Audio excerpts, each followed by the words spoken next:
الله عالم الغیب است، الله از قلبش خبر است، میگه یا منافق هست. علامت دیگه منافقا چیز؟ علامت 12 منافقان راحت موقتی به سبب فریبکاری. این منافقا وقتی که فریبکاری میکنن یک راحت پیدا میکنن، آرامش پیدا میکنن موقتی. منافقا میگه حالتش نمطور است، یک چند روزه که آرام زندگی میکنه، یک دفعه الله متعال ایره رسوا میکنه، کل مردم سرش میفهمه که خود منافق است. و ترکهم فی ظلمات لا یبصرون، باز اینا رو ترک میکنه در یک تاریکی که هیچ چیز دیده نمیتونه. الا آگاه باشین ای مسلمان ها، انهم خود از اینا هم السفها، عمیا جاهل ها هستن، ولکن لا یعلمون، لکن جاهل مرکبی هستن که جاهل هم است لکن نمیفهمه که جاهل هستن. یعنی یا از حیوانات هم بدتر است. پیش کی درس میخوانی؟ پیش فلانی استاد، او خودش یک جاهل آدم است. این علامت منافق است. کل مردم به نظرش چی معلوم میشه؟ جاهل میشه. این یکی علامت منافق است. به طرف بینمازی میکنه، به ضد مسجد است، به ضد مدرسه است، سر ریشت خنده میکنه، سر لباست خنده میکنه. وقتی که باز برش میگه که لا تفسدوا فی الارض، چی فساد شروع کردین شما در زمین، باز میگه انما نحن مصلحون. اصل خدمتگار مردم و اصل دیندار و اصل مردم خوب و اصل خدمتگار اصل ما هستیم. اما منافق چی است؟ هیچ عمل نمیکنه اما ادعا میکنه که از مکده مصلح نیست. یکی از صفات منافقین چی است؟ کذب و دروغ است. یکی از علاماتشان ای چی است؟ کذب و دروغ است. همیشه منافق که است؟ دروغگوی است.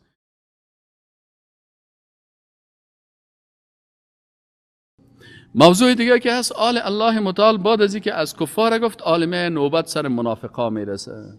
برای منافقا الله متعال زیاد علامات، تقریبا 14-15 علامت منافقین الله متعال ذکر میکنه. حکمت چی هست؟ میگه شما از این درس بگیرین، نشه که انسان مسلمان، یک صحابی مبارک حذیفه رضی الله عنه بود، میامد همیشه از رسول الله صلی الله علیه و سلم بدی ها را پرسان میکرد. میگفت چرا بدی ها را پرسان میکنی؟ میگفت نشه که من در این بدی واقع شم، به خاطر خوف از وقوع در بدی من پرسان میکنم، میشه که من چی شم؟ از این بدی خودم نگاه بکنم. الله متعال آل بدی های منافقین علاماتشان ذکر میکنه. چی نشانی ها داره منافقین؟ کوشش کنین که این نشانی ها در وجود شما نباشه. این چی است؟ الله متعال میگه و من الناس، و بعضی از مردمان، من علامت اولشان است. اول چی است که منافق ادعای دروغی ایمان میکنه، ادعای ظاهری با الفاظ میخواد مسلمانان را بازی بده. این یکی از علامات منافقین است. الله متعال میگه و من الناس، و بعضی از مردم، من کسانی هستند یقولو که میگویند آمنا ایمان آوردیم بالله به الله، بالله به الله متعال و بالیوم الاخر، و باز میگه این است ما ایمان به روز آخرت هم داریم، و ما هم بمؤمنین. الله متعال میگه یا مؤمن نیستن. چرا؟ الله عالم الغیب است، الله از قلبش خبر است. میگه یا منافق هستن. ظاهرا بسیار که تو کشش میگه با مسلمان هستن، ما تو نماز میخوان، ما تو عبادت کنم. الله متعال میگه علامت دومشان چی هست؟ فریبکاری هست. این کارا رو برای چی میکنن؟ برای فریبکاری میکنن. یخادعون، فریبکاری میکنن الله با الله متعال، والذین آمنوا، و با کسایی که ایمان آوردن. همیشه فریبکاری میکنن با الله و با مؤمنان. و ما یخدعون، و اینا فریب نمیتن الا انفسهم، مگر نفسای خود را. اگر در درس هم آمد به حساب چی میاد درس میشینه، ولی تو باش میبینیم که از دان استاد کدام گپ خطا بخوره برام شیطانی شه بکنم، و باز پیشید که شد باز میای خوبم تو روی تا چپ چپ ماچ میکنه. یخادعون الله والذین آمنوا، الله میگه اینا فریبکاری میکنن کت الله و فریبکاری میکنن کت مؤمنا. و ما یخدعون الا انفسهم، و اینا فریب نمیتن مگر نفسهای خود فریب میتن. چرا فریب میتن؟ به خاطر ازی که این عمر خود 10,000 سال نیست، زیاد که عمر کنی 100 سال، همین 100 سال که عمر کنی که نموری، کل مردم میگن که فلانی هیچ نمیموره، کل عمرت 100 سال است. اگه زیاد عمر کنی تو به خاطر 100 سال یک روز قیامت 50,000 سال هستی. تو در روز قیامت اگر در حق یک نفر ظلم میکنی 50,000 سال در مقابل از شرمنده هستی، روی سیاه هست. چند روز دنیا افتخار کردی؟ یک 10 روز 15 روز چند روپه معاش گرفتی. الله متعال میگه که و ما یخدعون، اینا فریبکاری نمیکنن، و الا انفسهم و ما یشعرون، میگه یا حتی شعور هم ندارن. یعنی حیوانم این پشک هم وقتی که اشتباه کنه، گوشت که دوزی کنه میگروزه، میفهمه که ما خود جنایت کردیم. اینا دیگه الله متعال حتی همین شعور هم از پیش از گرفته جنایت میکنن لکن نمیفهمه. علامت سوم منافقا را الله متعال میگه که اینا مرض قلبی دارن. قلبشان به کدام مرض مبتلا است؟ به مرض شهوات و شبهات. این مرض قلبی از اینا کسی قلب سقیم میگن که در مقابل قلب سلیم استعمال میشه. اینا قلب سلیمشان خراب شده، قلب سقیم داره، به شهوات و شبهات مبتلا هستن. الله متعال میگه فی قلوبهم، در قلبهایشان مرض، یک مرض است، مرض قلبی هست، مرض شهوات است، مرض شبهات است. شهوات گاهی شهوت بطن می باشه، بسیاری کسا را ببینی تمام روز این مسائل جنسی مبتلا هست. بعض شهوت مال است، تمام روز پشت مال میگرده، دیگه همو هدفش ایمانش مال است. یا شهوت چوکی هست، یا به این شهوات مبتلا هست یا در شبهات.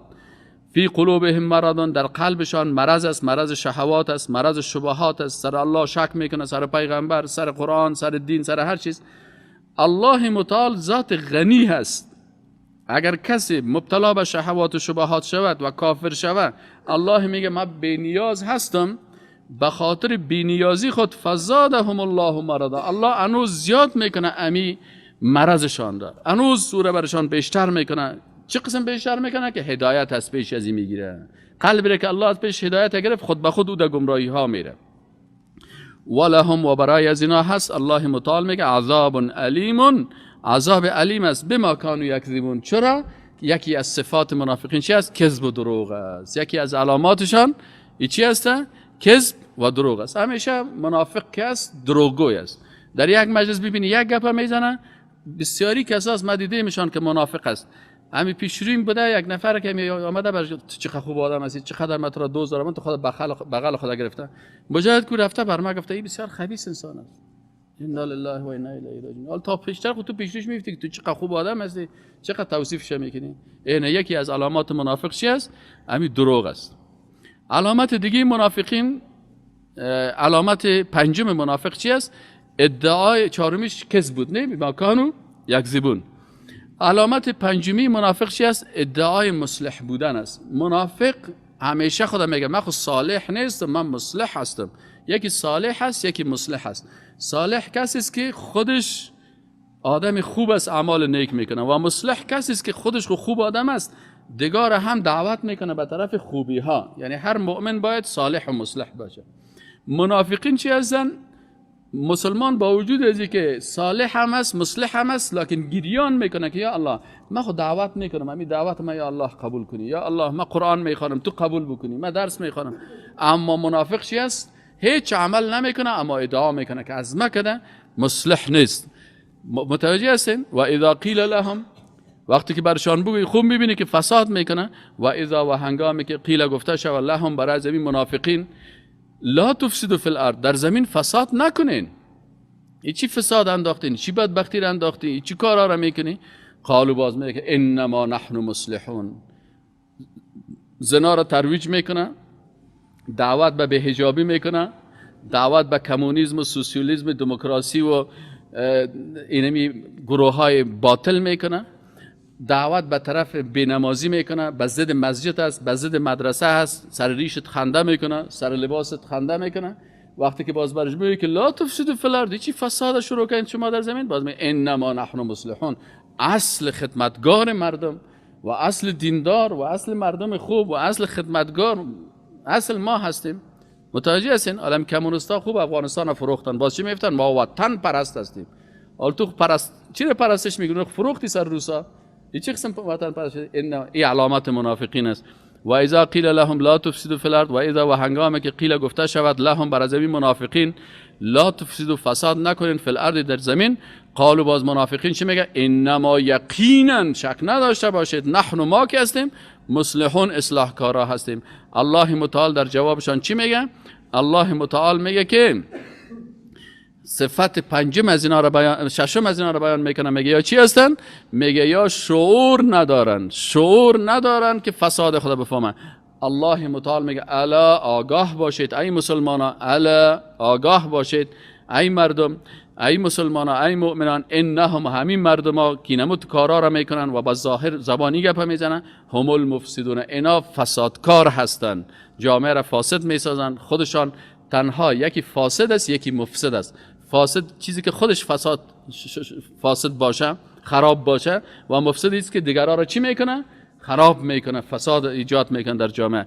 اینا فاسد نیستن بلکه مفسد هستن، ولکن لا یشعرون. لکن مشکلشان چی است که اینا شعور ندارن. یعنی حتی از حیوان هم که ذلیل شدن که امی شعور ندارن. این علامت ششم منافقین، عدم شعور است. علامت هفتمشان چی است؟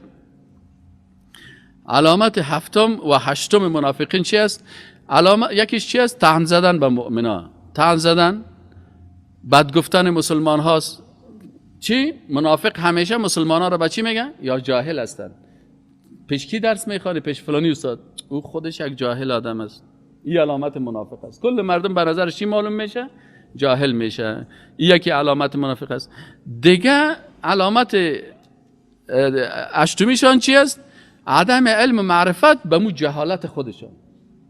خود بسیار بزرگ میگیره. وقتی کل گپایش سنجش کنی میبینی که خودش چه قسم است. الله متعال میگه و اذا قیل لهم، وقتی که برشان گفته شود آمنو، ایمان بیاورین، کما آمن الناس، مثل که دیگه مردم ها ایمان آوردن، صادقانه ایمان بیارین. قالو میگن انؤمنو کما آمن السفهاء، آیا ما ایمان بیاریم مثل از این جاهلا واره؟ کتی پیغمبر صلی الله علیه و سلم یا کی است؟ ای بلال است که سر بلال رشخندی میکردن، سر سلمان فارسی رشخندی میکردن، سر سمیه رشخندی میکردن، سر دیگه صحابه رشخندی میکردن، اونا را صفیح میگفتن. امروز هم که است، ولو که هر قدر شهادت نامه داشته باشی، علم داشته باشی، فهمیده باشی، بازم میگه یا جاهل هستن. این یک فلانیگه سهل میکنه، این یک کس است، هیچ چیز یاد نداره، جاهل است. شاگرداش دو کلمه از پیش از یاد نمیگیره. در تلویزیون امریکا هم که ببینید، یک نفر در تلویزیون امریکا شش تمام روز دیگه چی رو شروع کرد؟ همین استاد دایی را که ببینید، ملا ظاهر دایی، این استاد نیست، دروغ میگه که ما استاد هستم. این یک جاهل است، یک فلان است، فلان است. الله متعال بر ما میگه که و اذا قیل لهم، وقت برشان میگه که ایمان بیار کما آمن الناس، قالوا انؤمن کما آمن السفهاء، ما ایمان بیاریم مثل جاهل آواره. الله متعال میگه الا آگاه باشید او مسلمانان، جگر خون نشین، انهم هم السفهاء، خود از اینا چی هستن؟ سفیه و جاهل پیش الله کسی است که علمش او را به وحدانیت الله نرسانه. عالم پیش الله کسی است که عقیده توحید درک کنه. در عصر جاهلیت، چرا عصر جاهلیت میگه؟ در عصر جاهلیت دکترا بودن، در عصر جاهلیت انجینیرها بود، تعمیرای بسیار خوبش داشتن. تعمیرها جور میکرد قوم عاد و ثمود و فلان و فلان، تو سعی کن چی تعمیرها داشتن. در عصر جاهلیت تو شاعرایی بود که نمیال کتابای از دکترا و پروفسورها خواندن نمیتونن، شاعرای معلقات، کسایی که عربی میخوانن. در عصر جاهلیت تو شعرها بود، تو ادبیات داشتن، تو بلاغت داشتن، تو فصاحت داشتن. لکن الله کل از اینا را چی گفت؟ گفت کل از اینا جاهل هستن. چرا؟ عالم کسی است که وحدانیت الله را با علم خود درک کنه. وقتی که علم تو را رسان که تو توحید ربوبیت فهمیدی، توحید الوهیت فهمیدی، توحید اسماء و صفات فهمیدی، قرآن فهمیدی، مطابق قرآن عمل کردی، پیش الله تو عالم هستی. الله متعال میگه الا آگاه باشین ای مسلمان ها، انهم خود از اینا هم السفهاء، همیا جاهل ها هستن، ولکن لا یعلمون، لکن جاهل مرکب هستن که جاهل هم است لکن نمیفهمه که جاهل هستن. یعنی یا از حیوانات هم بهتر است. همین حیوان بیچاره شتر چقدر قوی است نه، لکن از این رسپانش که اگه شکک هم بگیره میفهمه که من به عقل هستم، راه رو نمیفهمم، از این پشت بشه میشتک روانه است، گپش قبول میکنه. اما این با اینمی کتگی خود از شتر هم کده لودتر است. متوجه هستی؟ شتر جاهل است، به جهالت خود اعتراف میکنه، لکن این جاهل است. وقتی که میفهمی لکن میگه نه من قدر فهمیده و تو راه هستم. این منافق است، این علامت منافق است. علامت نهمشان، علامت نهم منافقا چی هست؟ علامت نهم و دهم. علامت نهم دهم منافقان چی هست؟ درویی. درویی یکی درویی است، یکی از علامتشون. و دیگه علامت چی هست؟ استهزاء و توهین. درویی است و همیشه توهین میکنه. و اذا لقوا الذين آمنوا قالوا آمنا. این درویی چی است؟ وقتی که مسلمان شش باز میگه اوهو، ما که یک جای رفتیم، یک کسی بود، ما پیشش شیشتیم، گفت استاد ما که دمی دفتر خود میم تا که 2 رکعت نماز نخوانم، اینجا جای نماز مانده بود، او 100 دفعه تسبیح نگویم، هیچ ما کار ما شروع نمیکنم. ما گفتیم چقدر خوب آدم است. قسمت که سکرتر از این شاگرد ما بود، دیگر از مرا گفت استاد امروز شما پیش فلانی آمدین، یکی برای شما قد توصیف کرد، همین شما که بر آمدین گفت یک هم فکر خودش که آمد گفت که 2 تا ملا را تو بازی دادم، 2 تا فریب دادمشان، دلشان از زندگی سیاه کردم. این علامت منافق است. و اذا لقوا الذين امنوا، وقتی که ملاقات میکنن با الذين، کسانی که آمنو ایمان آوردن، قالوا میگه آمنا، میگه ما اصلا مؤمن هستیم، اتو نماز میکنیم، عبادت میکنیم، وحدانیت الله را میفهمیم. در پیشانی ما کافر نشته نیست. او بیادر ما کافر هستیم، کو که در پیشانی کی نشته است تو مسلمان هستیم؟ ما کافر هستیم. این ما مسلمان هستیم. و اذا خلوا الى شیاطینهم، باز که سفرهای اتحاد شورویش سیل کنی، در چی سیل کنی، باز اونجا که رفت باز ببینین که اینجا نماز میخوانه، همین کمونستان هم تو بدن. در افغانستان که میامد مسجد جور میکرد، نماز میخواند، در صف اول مسجد میره پشت ملا ایستاد میشد. باز شوروی که میرفت باز پیش مجسمه لنین کله خود خم میکرد، انحنا و رکوع و سجده به مجسمه لنین میکرد. این میره تا این چیزا هم شما سعی کنین، همین رهبرای کمونیست‌ها اکثرشون سعی کنین در افغانستان در صف مسجد استاد است، نمازی ده میخونه. وقتی که باز اونجا رفت باز کله خود چی میکنه؟ پیش مجسمه لنین یا کله خود خم میکنن. اینه. و اذا لقوا الذين امنوا، وقتی که ملاقات میکنن با مؤمنان، قالوا آمنا، میگفتن ما مؤمن هستیم.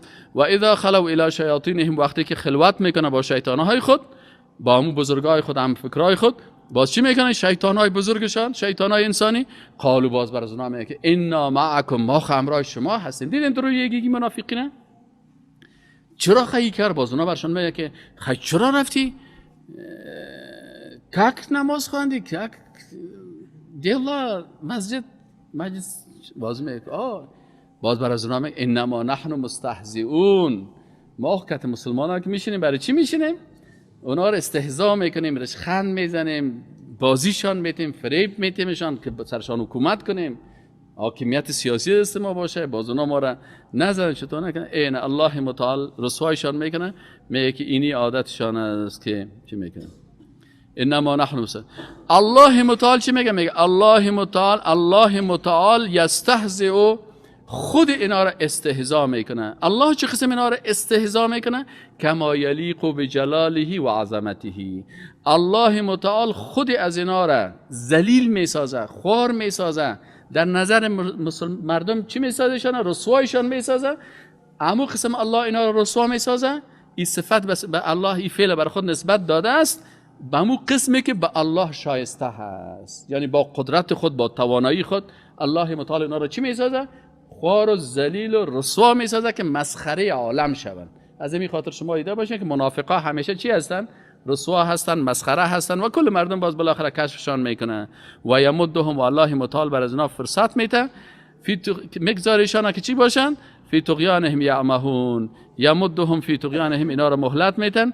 یعمهون که چی باشن؟ که در امو چی است؟ العمه للقلب، یعنی که قلبا اموت مرض داشته باشن. کالعمى للبصر، برای چشم اعما استعمال میشه، برای قلب عمه استعمال میشه. یعمهون مرض قلبی است، اعما مرض چی است؟ مرض چشمی است.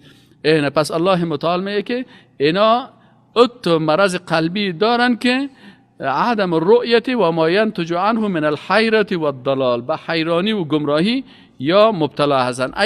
یترددون و یتحیرون، متردد می باشن همین قسم و حیران می باشن که این طرف بریم یا اون طرف. یک دفعه پیش مسلمان ها که آمد میگه مسلمان هستم، پیش کافر که رفت میگه من کافر هستم. لا اله هؤلاء ولا اله هؤلاء، از اون خطا میخوره، از اون خطا میخوره، بالاخره یک وقت در میدان میمونه، وضعیتش خراب است. علامت 11 منافق چی است؟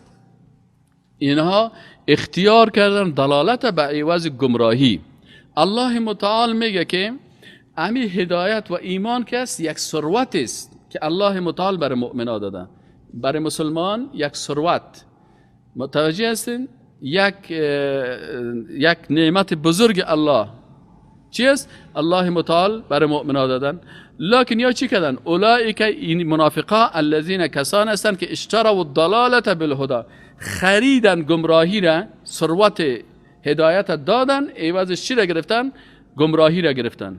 فما ربحت تجارتهم، پس امی تجارت از اینا بر از اینا هیچ فایده نکرد. و ما کانوا مهتدین، و اینا مردمای مهتدی و هدایت یا رهیاب هم نبودن.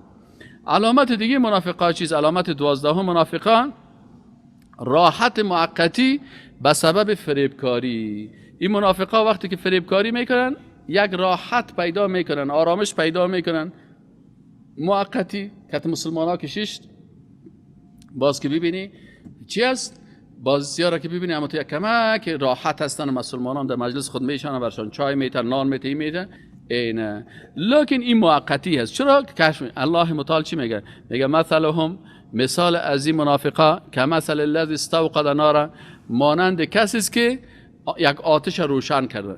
در یک جای هست تاریک است، بسیار در تاریکی خطرناک قرار داره، لکن خنک هم است، سختی هم است. ای چی میکنه؟ در این تاریکی یک مثال بیان میکنه. میگه شما سکن یک نفر در یک تاریکی است، یک دشت تاریک است که خنک و یام است، حالی دیگه میترسه که گرگ در جان نبیه، شیر در جان نبیه، پلنگ در جان نبیه، در این میدان ماندگی است. الله متعال میگه این منافق هم این همونطور حالتش هیجان است. اگر بفهمن که من منافق هستم، اگر مرا کشف کنن، والله وضعیتم چطور خواهد میشه. همیشه حالتش مثل این انسانه که در این تاریکی قرار داره.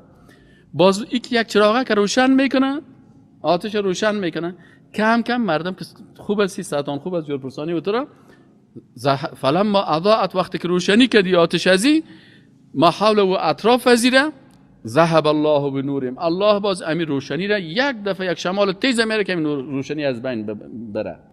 منافق هم میگه حالتش نمطور است، یک چند روزه که تو آرام زندگی میکنه، یک دفعه الله متعال ایره رسوا میکنه، کل مردم سرش میفهمه که خود منافق است.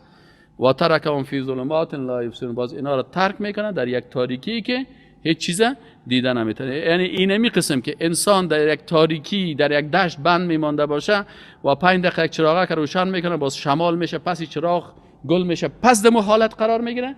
یعنی انسانهای منافق حالت سایکولوژی و روانی بسیار خطرناک دارن.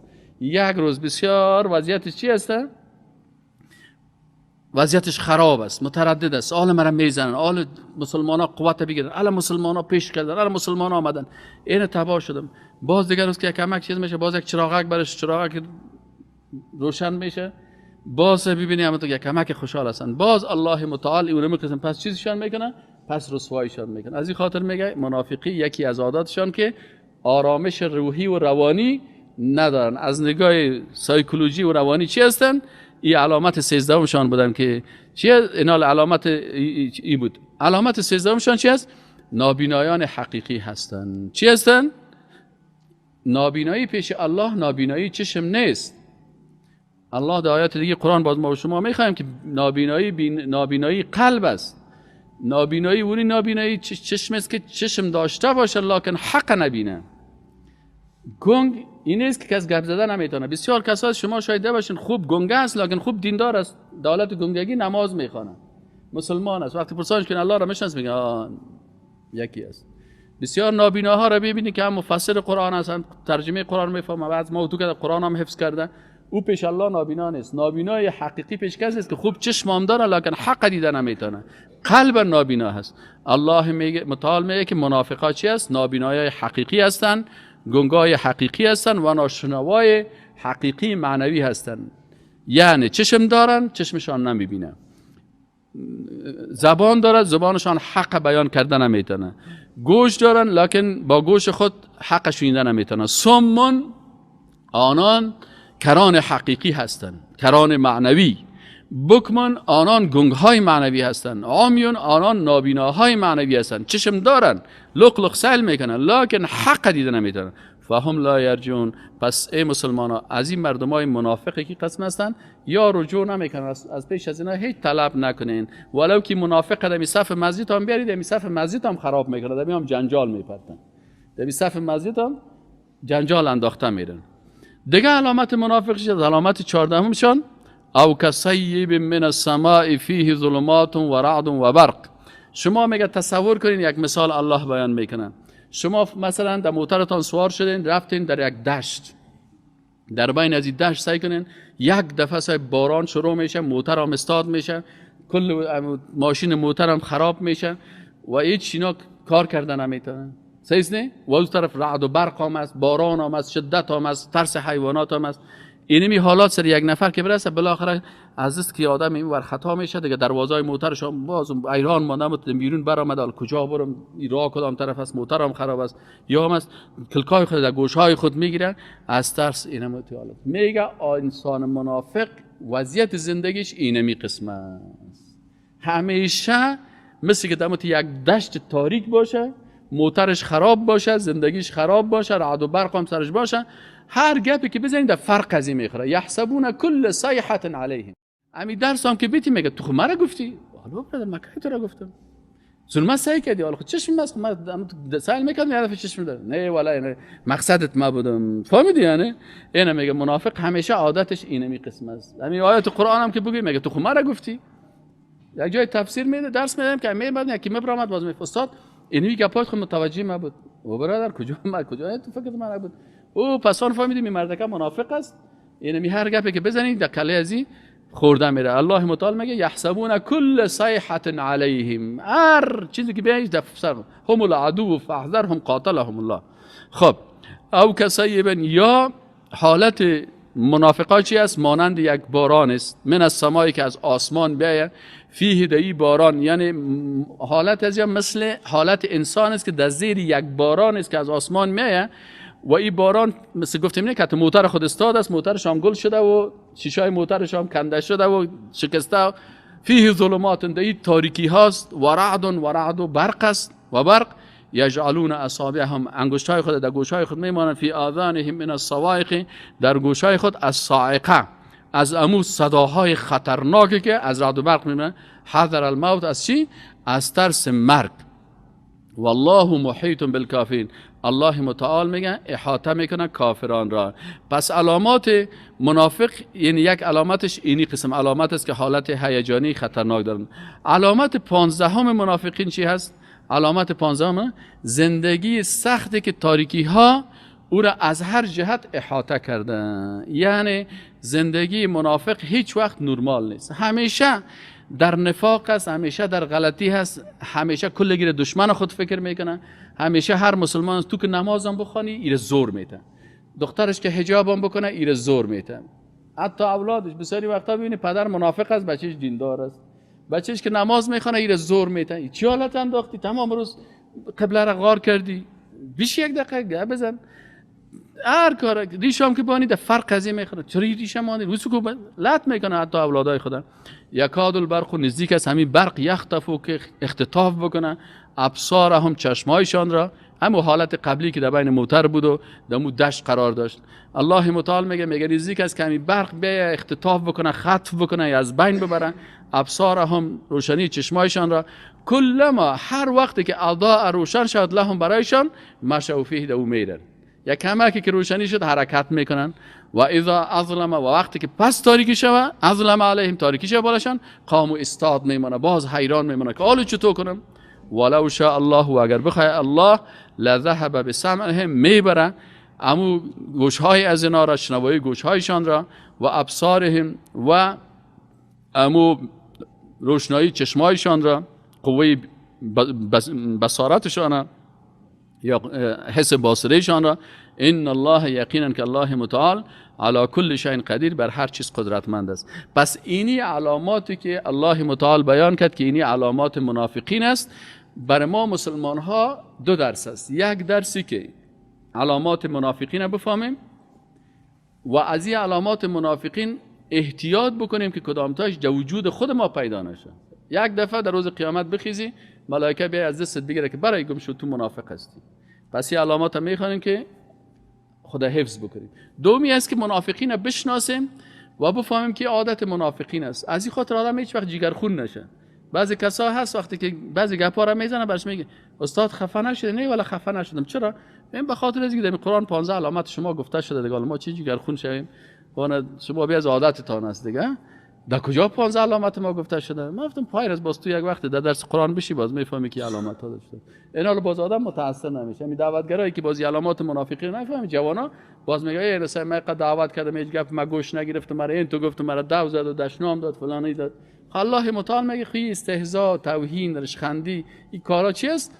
این خو عادات منافقین است. شما متاثر نشین به عادات منافقین. متوجه هستین؟ از این خاطر راحت دعوت بگو او رو که الله هدایت کرده، دو کلمه گپ بگوی هدایت میشه. او رو که الله هدایت نکرده و اینمی قسمت از منافق است، برای که کل قرآن هم ختم کنیم، اینا توسط از او اصلاح نمیشه. سبحانك اللهم و بحمدک اشهد ان لا اله الا الله و استغفرک و اتوب الیک.